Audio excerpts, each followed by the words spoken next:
Mesdames, Messieurs, bonjour et bienvenue sur notre plateau. Donc, au programme de notre émission de ce jour, avec Mehdi, bien sûr. D'abord, bonjour Mehdi. Bonjour André, mesdames, messieurs, bonjour. Ravi de vous retrouver à nouveau pour la page sport. Voilà. André, merci de m'accueillir. Oh, tu es le bienvenu. Merci. Bien. Au programme, donc, du tennis de table avec les rencontres de cette fin de semaine.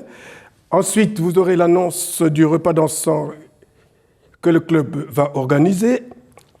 Au foot, on parlera d'un résultat, puisqu'il n'y a eu qu'un seul match, que j'ai compris. C'est bien ça, il y a une remise suite aux conditions climatiques. D'accord. Ensuite, il y aura les rencontres de cette fin de semaine, que Mehdi va nous égrener d'ailleurs. Au basket, nous parlerons des rencontres de cette fin de semaine et nous donnerons les résultats des rencontres de la semaine dernière. Et en images, vous aurez donc les U13 filles qui recevaient Saint-Saulve et les U20 qui jouaient contre Dorigny. Mesdames, Messieurs, bonjour. Alors, Mehdi, on va certainement commencer par le foot. Ouais, donc on va commencer par les résultats. Le résultat, je dirais plutôt, on a eu une remise générale en jeunes suite aux conditions climatiques. Et du côté des seniors, seuls les seniors B jouaient. Alors, on a une victoire 3-0 des seniors B face à Ivry. Du côté des rencontres à venir, à domicile, samedi 18 mars, les U8, U9 reçoivent Priche 11h, les U11A reçoivent Aulnois 10h, les U13 reçoivent Villers-Outréau 14h, les U17 reçoivent Hermy 16h. Dimanche 19, les U14 D2 reçoivent Solzoir, coup d'envoi 9h, les U14 D1 reçoivent Ornain 11h, et les seniors B reçoivent Wallincourt B 15h. Pour les rencontres à l'extérieur, les U10 se déplacent à Écaudœuvre 10h pour le samedi 18 mars. Les U11C se déplacent à Caudry 10h. Et pour dimanche, les U16 se déplacent à Vieux-Condé Foot, coup d'envoi 10h. Et pour finir, les seniors A se déplacent à Vandier-Escarmin, coup d'envoi 15h. Bien. Ceci nous amène à parler donc du tennis de table, à savoir que pour cette fin de semaine, vous aurez les rencontres suivantes. Donc à domicile, la R4 accueille Cambrai. Et la première D1 reçoit Caudry. Et en déplacement, la deuxième D1 se déplace et joue contre Caudry. Alors, toujours pour parler du tennis de table, cette fois-ci, le club organise son repas dansant le samedi 8 avril 2023 à 19h au théâtre municipal René-le-Dieu. Les inscriptions sont reçues jusqu'au 26 mars. Et pour cela, vous pouvez réserver en téléphonant au 06 68 08 85 88. Et au bout du fil, vous aurez M. Patrice Kéry. Cependant, si vous cherchez d'autres renseignements, en voilà quelques-uns. Le menu du coq au vin, gratin dauphinois et légumes, ou tartiflette, jambon de pays et salade, ou encore assiette anglaise, rôti de porc, terrine, etc. Et pour cela, le repas vous coûtera 22 € par adulte et 10 € pour les enfants de moins de 12 ans. Vous aurez aussi une assiette de fromage. Et cerise sur le gâteau, vous pouvez choisir avec qui vous voulez passer ce repas sur la même table. Voilà qui est dit. Et maintenant, nous allons passer donc au basketball. Ouais. L'annonce du menu vous a mis l'eau à la bouche, j'ai l'impression. Non. Alors, les résultats du basket. Défaite 16-12 des U9 contre Carnières, défaite 37-8 des U11 contre Saint-Amand, victoire 40-23 des U13 filles contre Saint-Saulve, défaite 54-44 des U15 contre Dorigny, victoire 80-33 des seniors B filles contre Condé, victoire 61-53 des seniors A garçons à Saint-Saulve, défaite 81-43 des U20 garçons contre Dorigny, victoire 64-62 des seniors filles contre Pierrebrouck. Pour les rencontres à venir, samedi à domicile, les U11 accueillent Beuvrages à 14h, les U15 reçoivent LM à 17h, les seniors A garçons reçoivent Olchin à 20h30. En déplacement, les U13 filles jouent à Écaudin à 15h30, les U20 jouent à Carvin à 18h30. Dimanche, en déplacement, les seniors FIA jouent à Cœur de Flandre à 9h, les U9 jouent à Proville à 9h et dimanche à domicile, les seniors filles B reçoivent Wallincourt à 14h. Bien. Et comme on venait de vous donner les résultats, nous sommes allés juste pour aller prendre des images. À savoir, nous avons vu les U13 filles qui recevaient Saint-Saulve.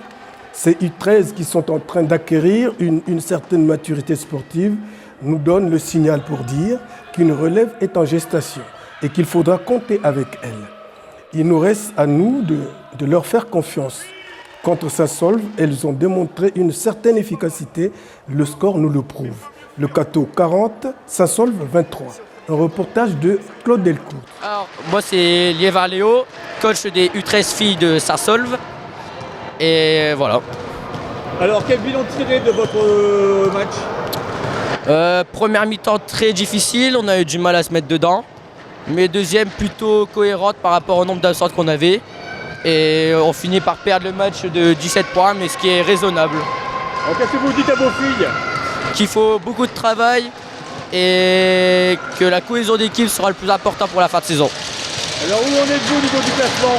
Là, on passe derrière donc, le Cateau, on devient 4e du classement sur 5. Et puis voilà. La semaine dernière, on avait gagné notre 2e match d'affilée et cette semaine-ci, on remporte notre 3e match d'affilée. Impeccable, c'est ce que je voulais. C'est une sacrée progression quand même. Hein. Ah oui, quand même. C'est pas facile encore, on a encore des mauvais moments, mais c'est normal, c'est le basket. Les points forts, c'est que on est une équipe soudée et on s'entend bien. Ça fait 3-4 ans, comme je l'avais déjà expliqué auparavant, qu'on est ensemble. Ils ont franchi un cap depuis un mois et demi et ça se ressent sur le terrain. Une nouvelle fois, je me répète encore, mais ils sont très assidus aux entraînements. C'est ce qui fait la différence. Alors qu'est-ce qu'on dit aux filles? Je suis fier d'eux, comme la semaine dernière, et je suis très très très content. Et je leur avais fixé un objectif, on y arrive tout doucement à cet objectif. Donc vous progressez au niveau du classement alors? On est dans le milieu du classement, on conforte notre 3e place pour l'instant.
C'est toujours au basket, mais cette fois, ce sont les U20 garçons qui jouaient contre Dorigny. Un match qui semblait très abordable pour les Cartésiens, mais les difficultés défensives et la fébrilité offensive vous plongent tout à coup dans la désillusion. Et comme c'est la fin qui justifie les moyens, nous avons vu la victoire échapper aux Cartésiens. Le Cateau 43, Dorigny 81. Reportage Claude Delcourt. Le bilan de cette rencontre, un bilan pas super positif. Un mauvais début de match, peu d'adresse, et c'est pas forcément dans le basket qu'on a eu des soucis aujourd'hui, c'est dans le mental. Écoute des consignes, s'encourage entre coéquipiers, on a eu du mal là-dessus aujourd'hui et je pense que c'est ce qui fait notre défaite aujourd'hui. Au niveau classement, c'est encore très flou puisque c'est seulement le 2e match de la phase retour, donc j'aurais pas d'indicatif à vous donner pour l'instant. Bosser sur notre physique, prendre moins d'impact, moins de coups, savoir résister aux coups qu'on prend et bosser notre cohésion d'équipe encore plus. Toujours s'encourager malgré les défaites, malgré les temps faibles.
Voilà, mesdames, messieurs, moi j'ai été très heureux de présenter encore cette page avec toi, Midi. Eh bien, pareillement, André, c'est toujours un plaisir.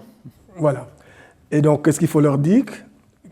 De nous regarder tout le temps, et surtout vous souhaiter une bonne fin de semaine et à nous revoir très prochainement sur ce même plateau. Très bonne fin de semaine, à très vite, messieurs, dames.